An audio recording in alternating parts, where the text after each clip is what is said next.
जय श्री कृष्णा। मैं आचार्य ज्योति स्वागत करती हूँ आप सभी का वैदिक एस्ट्रो केंद्र में। दर्शकों, अगर आपकी राशि या लग्न कर्क है तो और आप अगर इस समय अपनी लाइफ के सबसे खूबसूरत पड़ाव यानी संतान प्राप्ति के बारे में सोच रहे हैं या इस महीने आप डिलीवरी एक्सपेक्ट कर रहे हैं तो ये वीडियो अगले 10 मिनट के लिए आपके जीवन का प्रैक्टिकल गाइड बन सकता है। आज हम बात करेंगे ज्योतिष के आधार पर संतान प्राप्ति के जो योग बन रहे हैं जुलाई माह में। यहाँ पर हम समझेंगे टेक्निकली बेस्ड एनालिसिस कैसे ग्रहों की स्थिति संतान प्राप्ति के योग को मजबूत बना रही है, किस तरीके की स्थिति आ सकती है और क्या क्या हमें सावधानी रखनी चाहिए। तो शुरुआत करते हैं इस विश्लेषण की, लेकिन शुरुआत करने से पहले सभी दर्शकों से अनुरोध है कि इस वीडियो को लाइक करें, शेयर करें और बेल बटन दबाकर हमारे चैनल को सब्सक्राइब जरूर करें। दर्शकों, वैदिक ज्योतिष में जब भी हम संतान प्राप्ति की संतान योग की बात करते हैं तो कुंडली का सबसे महत्वपूर्ण भाव जो आ जाता है वो होता है पंचम भाव, पांचवा घर और उसके स्वामी। ये क्योंकि बच्चों और फर्टिलिटी को दर्शाता है। साथ ही नवम भाव जो हमारी डेस्टिनी होती है, हमारे भाग्य का आशीर्वाद होता है। ये दोनों ही भाव बहुत महत्वपूर्ण होते हैं। अब यहाँ पर अगर हम ग्रहों की स्थिति को जाने, पंचम भाव पंचमेश और नवम भाव और नवमेश की स्थिति को जाने, देखिए कर्क राशि के जातकों के लिए पंचम भाव के स्वामी होते हैं मंगल। वृश्चिक राशि आती है पंचम भाव में और मंगल इस समय है वृषभ राशि में, यानी 11वें भाव में, लाभ के भाव में।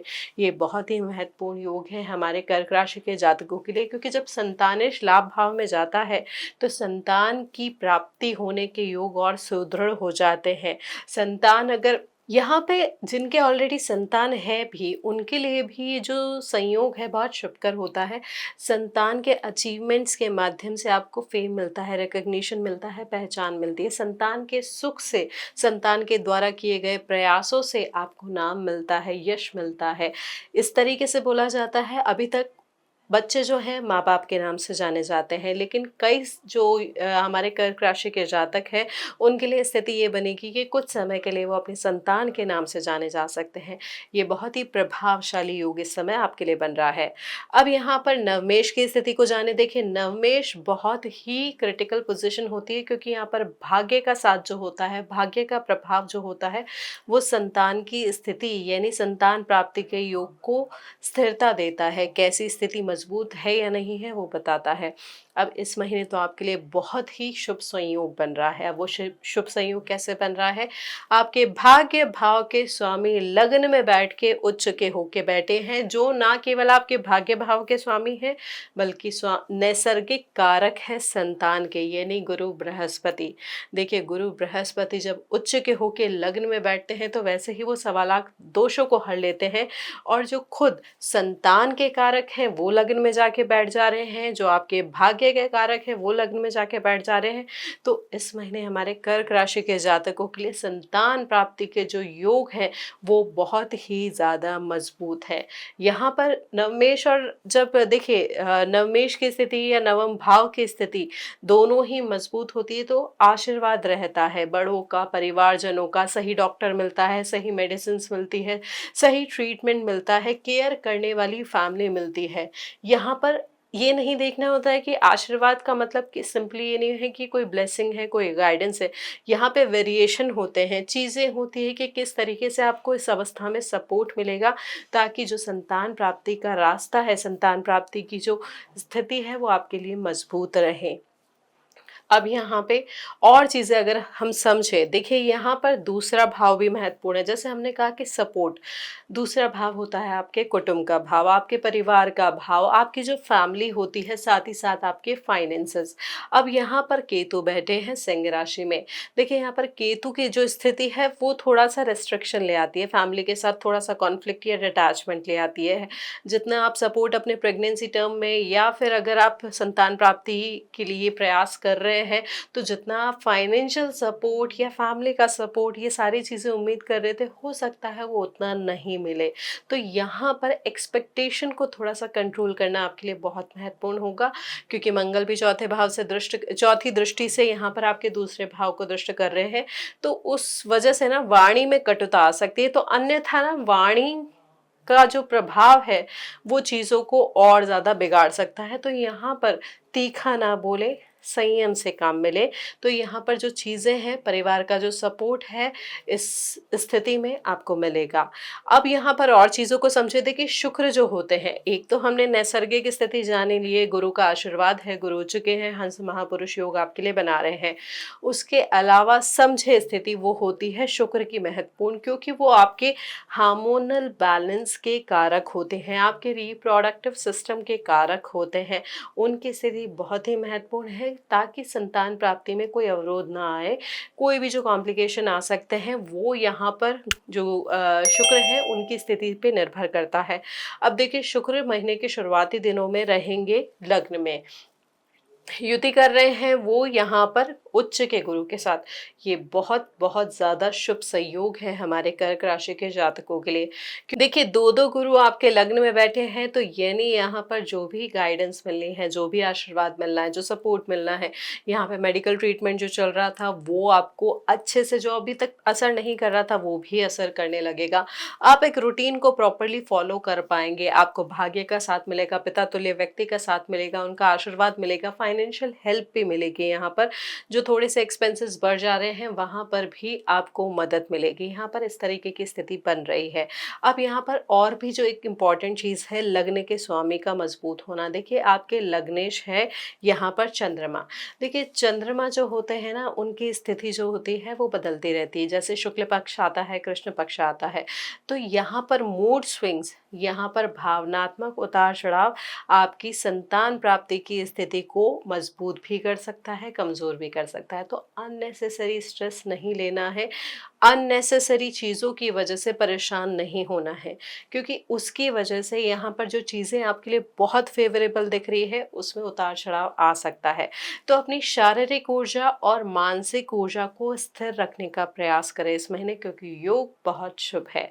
अब यहाँ पर बस एक जो चीज़ होती है, देखिए अच्छी बात यहाँ पे है क्या, ना ही तो आपके पंचम भाव को कोई पापी ग्रह दृष्ट कर रहा है, ना ही आपके नवम भाव को। हालांकि नवम भाव में शनि जरूर बैठे हैं, जो भाग्य के परिणामों को थोड़ा सा धीरे कर देते हैं। मतलब क्या होगा, संतान प्राप्ति के योग बहुत अच्छे हैं, स्थिति बहुत ही शुभ है, लेकिन हो सकता है जो डायग्नोसिस है, जो ट्रीटमेंट है, या जो रिजल्ट है उसमें कुछ डिले हो। मेडिसिन जो आप ले रहे हैं, जिससे आपका न्यूट्रिशन इम्प्रूव होना था, विटामिन डी इम्प्रूव होना था, उसके इम्प्रूवमेंट में थोड़ा सा टाइम लग रहा हो सकता है हीमोग्लोबिन की जो रिपोर्ट है वो थोड़ा उसमें कुछ डिले आ जाए, या उसमें ये लगे कि जितना एक्सपेक्ट किया जा रहा था उतना हीमोग्लोबिन नहीं बढ़ा है। तो ऐसी छोटी छोटी स्थिति यहाँ पर शनि की स्थिति की वजह से, नवम भाव में होने की वजह से हो सकती है, लेकिन यहाँ पर कुछ बहुत ही ज़्यादा महत्वपूर्ण प्रभाव नहीं है नकारात्मक रूप से।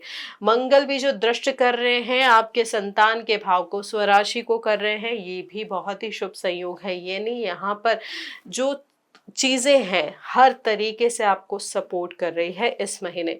यहाँ पर उच्च का बृहस्पति है, और साथ ही में मंगल जो है, जो संतान के स्वामी हैं, वो खुद अपनी ही राशि को यानी संतान के भाव को दृष्ट कर रहे हैं।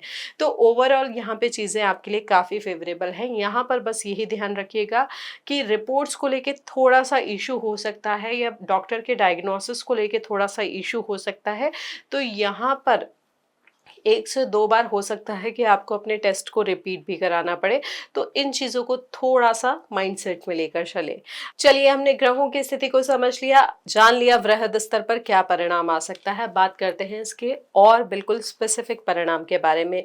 देखिए, अगर आप कंसेप्शन के लिए इस समय ट्राई कर रहे हैं, तो देखिए यहाँ पर जो प्रभाव है ग्रहों की स्थिति का, आपके लिए 1 से लेकर 15 जुलाई तक का टाइम जो है वो बहुत ही सपोर्टिव है। बेसिकली वो बेस्ट टाइम है, क्योंकि शुक्र और गुरु की युति आपको पूरी तरीके से सपोर्ट कर रही है, आपके योग को बहुत स्ट्रांग बना रही है। हालांकि 15 जुलाई के बाद क्या होगा, गुरु अस्त हो जाएंगे, तो यहाँ पर चीजें जो भाग्य के द्वारा आपके लिए आ रही थी, भाग्य के द्वारा प्रेरित थी, भाग्य से प्रभावित थी, वहां पर वो चीजें होल्ड हो जाएगी।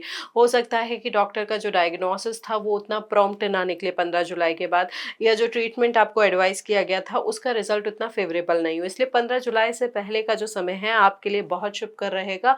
उसके बाद के समय में क्या होगा, आपको बहुत ज़्यादा अपने ऊपर ध्यान देना होगा। यहाँ पर आप लापरवाही नहीं कर पाएंगे।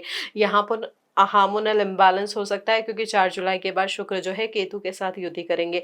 अननेसेसरी अजीब सी ना जो गर्मी होती है शरीर में वो भी बढ़ सकती है, हीट जिसे बोलते हैं, हीट एक्सर्शन भी हो सकता है।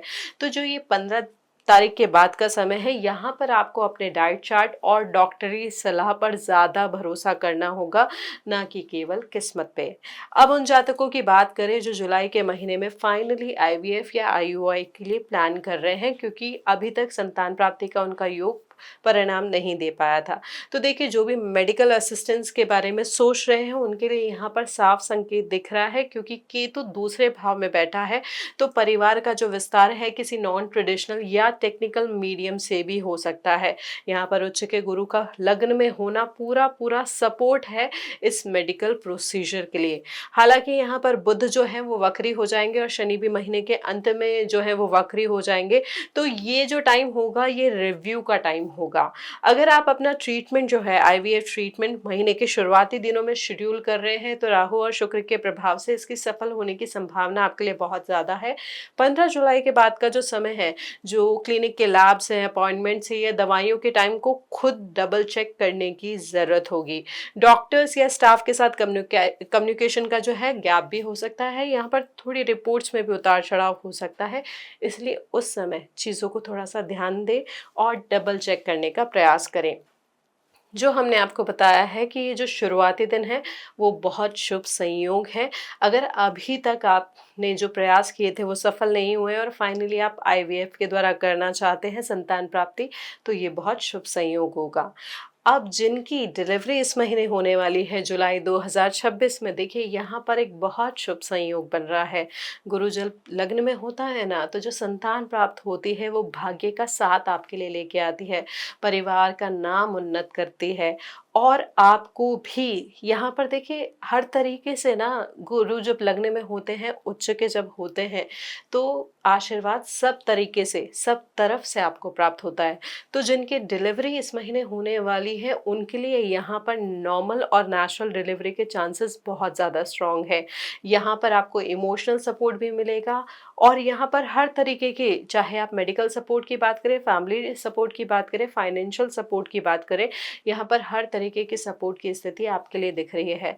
26 जुलाई के बाद ज़रूर ये ध्यान रखना है, जिनका जो डिलीवरी टाइम है 25-26 के बाद अगर है, तो यहाँ पर थोड़ा सा प्रोलॉन्ग लेबर हो सकता है, थोड़ा सा डिले हो सकता है चीज़ों में। ऐसी स्थिति में घबराना नहीं है, ये शनि का प्रभाव है। अगर व्यक्तिगत कुंडली में मंगल ज़्यादा आपके उग्र है, तो यहाँ पर एक चीज़ ज़रूर हम आपको बताना चाहेंगे कि मंगल की स्थिति की वजह से सी सेक्शन की सलाह भी आपको हो सकता है डॉक्टर दें। यहाँ पर समझदारी के साथ डिसीजन लेना है, जो भी डॉक्टर की राय है उसको सोचना है, समझना और फिर डिसाइड करना है। देखिए, ज्योतिष दिशा दिखाता है, लेकिन सही परिणाम जब आप मानसिक रूप से सही तरीके से समझदारी भरी स्ट्रैटेजी के साथ डिसीजन लेते हैं, वही आपके लिए फेवरेबल होता है। ये समझ के चले, हाँ हम आपको दिशा दे सकते हैं, लेकिन अंतिम निर्णय आपका होगा उस स्थिति और समय के अनुसार। अब ये है दर्शकों हमारा संतान प्राप्ति का जुलाई के महीने का हमारे कर्क राशि के जातकों के लिए किस तरीके की स्थिति बन रही है। अब देखिए, कुछ चीज़ें बहुत अच्छी हैं यहाँ पर, जैसा हमने आपको शुरुआत से अभी तक बताया। बस एक चीज़ का ध्यान रखना है, शुक्र जो कि आपके रिप्रोडक्टिव सिस्टम, आपके हार्मोन्स के कारक हैं, वो केतु के साथ युति करेंगे दूसरे भाव में। यहाँ पर हार्मोनल इम्बैलेंस वाली जो प्रॉब्लम है वो हो सकती है, वाटर रिटेंशन, फ्लूइड से रिलेटेड समस्याएं भी थोड़ी सी आ सकती है। तो उन चीज़ों का थोड़ा सा आपको ध्यान रखना होगा, डॉक्टर से परामर्श समय समय पर लेते रहे। किसी भी चीज़ को यहाँ पर हल्के में नहीं लेना है। यहाँ पर चीज़ें जिनको अभी तक काफ़ी वर्षों से संतान प्राप्ति नहीं हुई है, हमारे कर्क राशि के जातकों के लिए ये महीना बहुत शुभ संयोग लेकर आ रहा है। तो अब इसको और मजबूत करने के लिए आप क्या उपाय कर सकते हैं? अगर आपकी जन्मकालीन कुंडली में ग्रहों की स्थिति अच्छी नहीं है या जैसे अभी गुरु अस्त होंगे, तो आप क्या कर सकते हैं?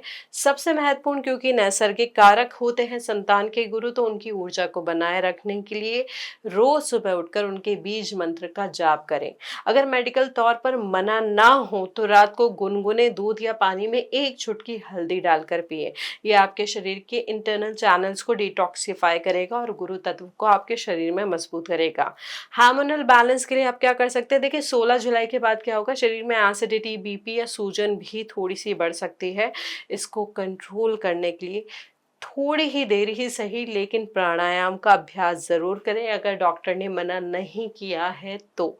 देखिए कर्क राशि ना एक जल तत्व की राशि होती है, इसलिए आपके शरीर में एमनियोटिक फ्लूइड जो होता है उसके बैलेंस को भी बनाए रखना बहुत क्रिटिकल होगा, इसलिए पानी सही मात्रा में पिए और नारियल पानी को भी अपनी डाइट में शामिल ज़रूर करें। यहाँ पर देखिए जो भी हम आपको उपाय बताते हैं, चाहे जाप का, चाहे दान का या धर्म का या लाइफस्टाइल चेंजेस का, क्योंकि संतान प्राप्ति, प्रेगनेंसी ये एक बहुत ही क्रिटिकल मैटर होता है, तो बिना डॉक्टरी सलाह के कोई भी उपाय खुद से ना करें। ये चीज़ बहुत महत्वपूर्ण है, इसका ध्यान रखें। एक और उपाय ज़रूर हम अपने दर्शकों को बताना चाहेंगे, क्योंकि शनि यहाँ पर वक्री हो रहे हैं महीने के अंत में, तो मानसिक तनाव या डिलीवरी में देरी की जो चिंता है उसको थोड़ा सा सही और संतुलित करने के लिए हर शनिवार को पीपल के पेड़ के नीचे सरसों का तेल का दीपक आप जला सकते हैं।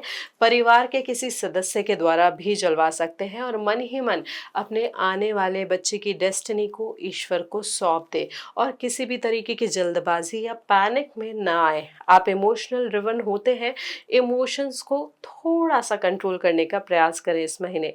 तो ये है दर्शकों हमारा विश्लेषण। ये देखिए बहुत महत्वपूर्ण और बदलाव वाला महीना है। इसका पूरा फोकस आपके खुद के शरीर और आपके होने वाले बच्चे पर है। घबराना नहीं है कि वक्री ग्रह हो रहे हैं, अस्त ग्रह हो रहे हैं, यहाँ पर डिसिप्लिन और धैर्य बनाए रखना है। महीने का पहला हफ्ता एक्शन लेने के लिए बेस्ट है और महीने का आखिरी हफ्ता पूरी तरीके से शांत रहकर डॉक्टर्स की एडवाइस को फॉलो करने का है। अपनी मेडिकल रिपोर्ट्स को संभाल कर रखें, अपने डॉक्टर के टच में रेगुलर रहें और मन में पॉजिटिविटी रखें। एक बहुत ही प्यारी और भाग्यशाली आत्मा आपके जीवन में आने की तैयारी कर रही है। अगर दर्शकों आप हमारे इस विश्लेषण के साथ जुड़ पाए, ये जानकारी आपको उपयोगी लगी हो तो इस वीडियो को लाइक करें, शेयर करें अपने परिवार और मित्रजनों के साथ और साथ ही साथ बेल बटन दबाकर हमारे चैनल को सब्सक्राइब करना ना भूलें। गुरु बृहस्पति आपके आंगन को जल्द ही खुशियों से भरे, यही हमारी प्रार्थना है। धन्यवाद।